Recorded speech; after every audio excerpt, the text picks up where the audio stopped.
Section 1. The quiet architecture of crisis. There is a quiet before the storm.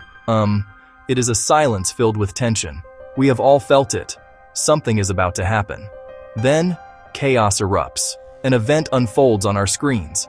Confusion gives way to fear. In these moments, we look for clarity. We seek answers. We demand action.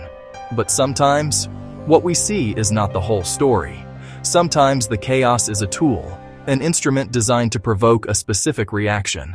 This is not about any single event. It is about a recurring pattern, a blueprint. Once you learn to recognize it, you begin to see it everywhere. It is a method for manufacturing consent, a process for guiding public opinion, from shock to acceptance. The goal is simple: implement changes that would otherwise be rejected.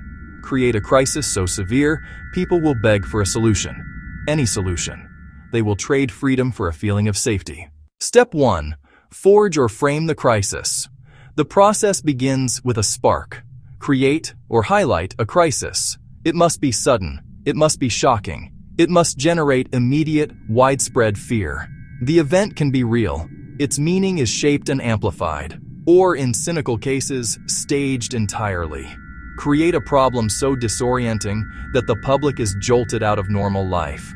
Routine collapses. All attention locks onto the threat. Once the shockwave hits, the second step begins. A simple, clear narrative is pushed. It fills the vacuum. Easy to understand. It has a hero and a villain. Fear and anger are focused to a single point.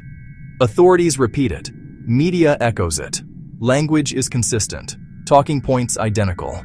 The narrative is presented as fact, repeated until it feels like consensus. Words shape the narrative. Images burn it in.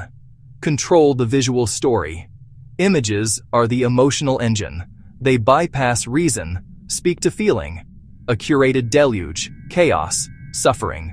Symbols of the villain. The threat feels immediate. Fragments chosen to maximize fear. The symbol becomes the crisis. What contradicts is suppressed. The edit becomes reality. Tyranny of the image. Any voice that questions must be silenced or discredited. Information control is crucial. Doubters encourage critical thinking. They point out contradictions. They ask for evidence. So dissent is marginalized, labeled unreliable, unpatriotic, dangerous. The goal: make questions illegitimate. Panels support the official story. Dissent rarely has a mic. Labels signal what to distrust. Conformity is framed as reason. The story is now protected. With fear ascendant and the narrative fixed, the time is right for step 5. A solution is offered. Swift, decisive, prepared long before the crisis. Often an expansion of power, new surveillance laws, new agencies, increased funding, military and police, restrictions on liberty. Vote now or be against security. The trap is sprung, power invited in. The crisis fades from headlines. Fear subsides, but the solution remains. The 6th step makes it permanent. Laws, agencies, powers woven into the state. Bureaucracies and careers depend on them. The apparatus entrenches. Memory softens. Measures feel routine. What once shocked becomes normal. The balance of power has shifted. The final step is the most subtle, controlling the past, reframing the memory of the crisis. Memorialized in a specific way, foundation for the new order.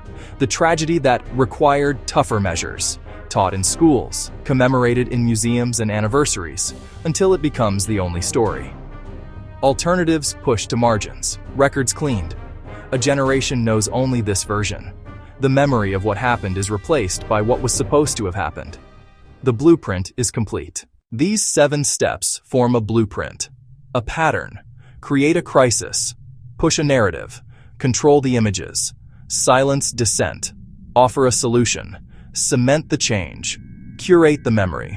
It exploits fear of the unknown, our desire for safety. Use the blueprint as markers. Listen to language. Find the simple frame. See who is blamed. Notice the images and what you're not shown. When questions are dismissed, be suspicious. When complexity is simplified, be skeptical. Demand evidence. Demand transparency. Do not let fear write policy. The price of freedom is vigilance. Guard your perceptions. Think for yourself, especially when told not to. You'll see the pattern, past and present. Once you see it, you cannot unsee it. Not cynicism, discernment. Separate the signal from the noise. Use it as a defense mechanism. To remain free. Be aware. Be steady. Never stop asking questions. Thanks for watching. Please like and subscribe.